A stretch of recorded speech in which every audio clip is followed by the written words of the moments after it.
Hello and welcome to my channel. So today we have a different reading. Anybody can watch this. It's just an excuse because I've got the Norse deck. It's relatively new deck. I've only got it this week and I just want an excuse to use it basically. So we're going to take a card, see what the focus is, and then we'll build a tarot spread around it. Like I say, anybody can watch this. You might be drawn in by the title. If it's a deity that comes across, who knows? Could be a rune, could be a sigil. Who knows? We will see in a second. Probably not an extended, if I'm honest. We'll see what comes out. And thank you for following the channel, supporting it however you do. It's very much appreciated. So we'll take a Norse oracle, then we will build a tarot spread around it. We'll take an energy, something we know, something we don't know, recent past advice and potential outcome, and we'll see what we get. Okay guys, exciting for me anyway. I do love my Norse. Surname Hudson, son of Hood. Let's take this one. Okay, Sleipnir. Okay, it is Odin's horse, and we have Uruz with strength. Okay, Sleipnir.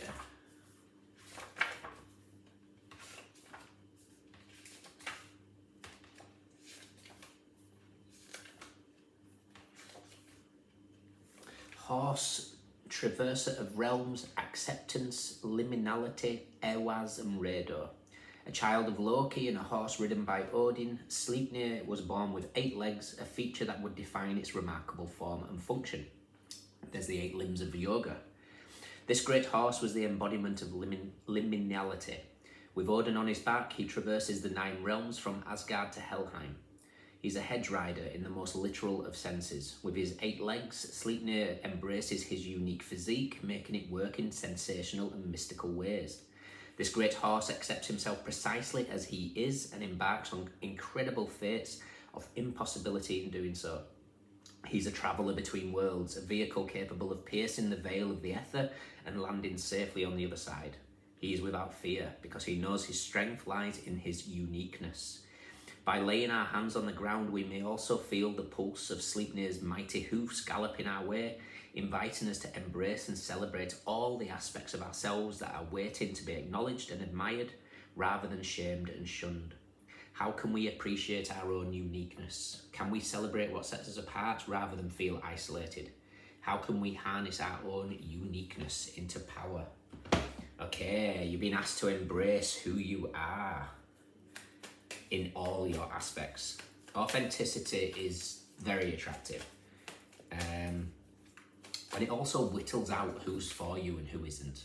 You know, when you embrace your uniqueness, your, flying your freak flag, as they say, you chase off the energies that are no good for you, and you draw in those that are aligned to your soul's purpose. So let's do 2 more.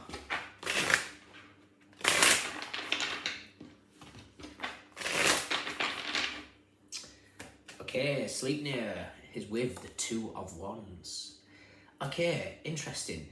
Very interesting, actually, because today marks, in the Angels of the Kabbalah, there's the physical manifestation and then there's also the moral manifestation. The moral manifestation today is Angel Jeliel, and he is represented by the 2 of Wands in the Angel Tarot. It deals with... It's seeing yourself as a mirror. Let me just get that up. Which is interesting because his focus is on relationships, and as I pulled 2 of Wands in, I heard good old Michael Bolton. Wow. How can we be lovers if we can't be friends? Now, Jeliel. Okay. The mirror effect is knowing yourself through others. Jeliel is the angel of the union of our polarities, which allows us to understand in depth the meaning of life as a couple, as well as relationships, to create providential associations with love and wisdom. The angel Jeliel also helps us to transcend the wounds related to the couple. Qualities: love, wisdom, affects couple life and relationship with others, ability to concretize and consolidate any reality, Providential association grants solidity, tranquility, and fertility. Grants spouses fidelity. Settles all disputes and conflicts. Altruistic, seeks to show love everywhere. Mediator, conciliator. Unifies masculine and feminine principles. Harmonious life, powerful verb that inspires calm, helps calm inner revolutions, ability to persuade, lucidity and theoretical analysis. The distortions: lack of love, absence of wisdom, difficulties in life as a couple and in relationships with others, perverse morals and behaviour, corruption, bad associations, perpetual conflict, quarrel, oppression, tyranny. Disagreement, separation, divorce, problems with sexuality and intimate relationships, selfish celibacy, difficulty meeting a partner, situations, divorce, link, union, marriage, mediation, union and bond. So I almost feel like there's this aspect of, and this doesn't have to be romantic, where can you be your authentic self within relationships? Can you be your authentic self in relationships? If you can't, are they relationships really for you? Is it something that you should be sticking around for? Interesting. What do we know? What don't we know? Recent past.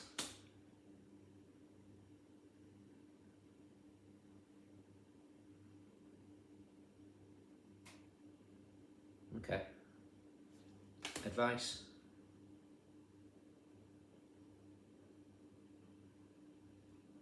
And potential outcome. Okay, I think this is for people that are in, and like I say, this doesn't have to be romantic, but this is showing you something here that feels like isn't working. We got the Wheel of Fortune, which is interesting because if we look at what we're not aware of is Temperance, which is Sagittarius, and Jupiter is in Gemini. So Jupiter is in technically, Sagittarius is the 7th house of Gemini. So it seems to be the focus on relationships, one-on-ones of all kinds, and with Saturn's kind of slowing down as well, and Two of Wands for me is a retrograde card. It doesn't have to be Saturn, but because he holds a world, I always associate with Saturn. But with Jupiter being here, Jupiter is in retrograde. There's something about everything is slowing down now to assess what's working. Again, if this is a romantic thing, how can we be lovers if we can't be friends? Is there something that feels where you can't express yourself fully? Because there's an element of passion here that seems to be dwindling, and it's making some sort of agitation at play. What we're aware of is the Knight of Swords. For me, this is just talking about Sleipnir, the horse. We're aware of responsive, maybe with communication is very, very harsh or snappy at the moment with relationships, and it's because something is slowing down for you to assess. What we're not aware of, like I say, is Temperance. Temperance is reconciliation. It's also a period of calm. It's a period of finding balance. Recent past, the Three of Wands. The Three of Wands is a card of the ships coming in, the bigger picture. But for me, it's just advertising here. Some sort of passion is just getting less and less and less. Three of Wands, Two of Wands, advice, Ace of Wands. There's something here that is going out. There's a the match is burning and it's almost at the end. The candle is burning, it's almost at the end of the wick. And the outcome is the Five of Cups. Now the Five of Cups is a card of disappointment, but the beautiful aspect is there's two cups that still stood. So if you're in any sort of relationship where the energy is draining and communication is sharp, it's not really flowy, it's not coming from a place from the heart, it might be worth looking at having the conversation to address the situations. Always do that first. You don't just, people just might be self-aware to realise what they're doing or mistakes that they're making. There's something here about expressing your true nature, being your authentic self. And if your authentic self can't be accepted in this dynamic, then you know, as the saying goes, if you get on the wrong train in the wrong direction, get off at the first stop, otherwise, you know, the journey back is much more expensive. Okay. We're going to check out where the Three of Cups is and the Two of Cups. We'll also check out the Tower and the Emperor, because the Emperor's kind of, it's Mars in Aries, and then we've got the Sun in Aries. So I almost feel like this is an energy for a masculine type. Divine masculine doesn't have to be male, you know. Fire and air is masculine, and here we've got fire, fire, fire, air, and then when we blend all that together, hopefully we get some sort of water element. But there's just something here that feels very, very much based on a masculine aspect, to recognize what's working and what isn't. Where can we be authentic and where can't we be authentic? So, yeah, the wheel straight away then with the Four of Wands. It's like whatever this is, when we shift this, we start to go back up again. You know, this is like, we've got Bruce Springsteen now, 1 step up and 2 steps back. But then when you recognize whatever this is, when you let go of what's no longer working, you then step into the Four of Wands. The Emperor meets the Empress, masculine and feminine within yourselves, Angel Jeliel. Masculine and feminine principles. Yeah, I mean, the Empress here is, the divine feminine energy is wedged between the Eight of Swords and the Ace of Swords. The Eight of Swords is Jupiter in Gemini. Jupiter, 7th house. Very much a focus here on relationships, without question.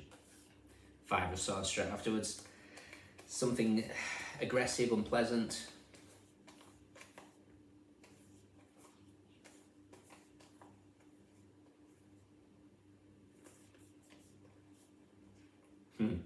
Interesting. That Empress was next to the 8 and the Ace, which takes us to 9, and 9's wedged between the Devil and the 7 of Cups. Devil always comes before a big break.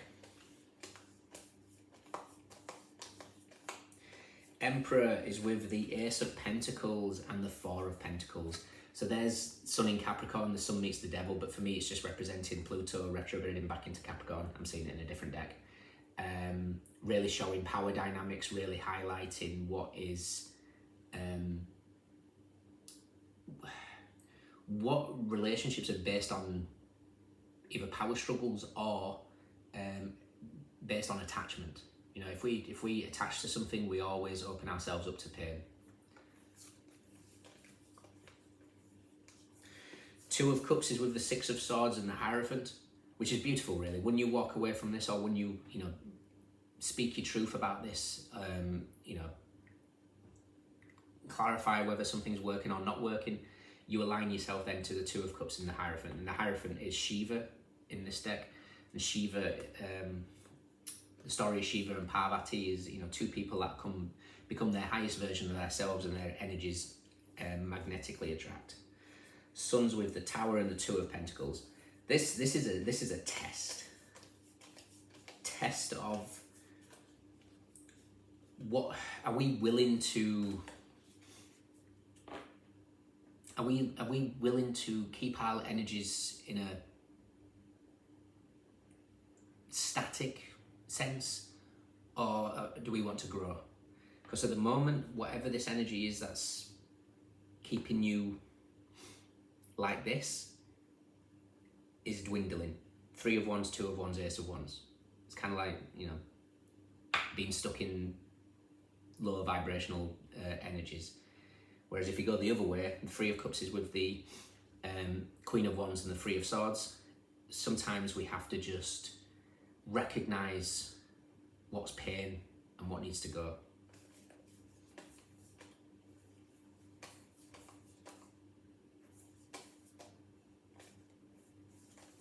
Final card is the 5 of Pentacles. Ugh. Okay, guys, whatever this is a big emphasis on relationships. There's a big emphasis on whether we can be our authentic selves. And you're being advised at this moment that what you're being shown is of true colours and likelihood of change is doubtful if a conversation's not had. Okay? Interesting. Hope it helps.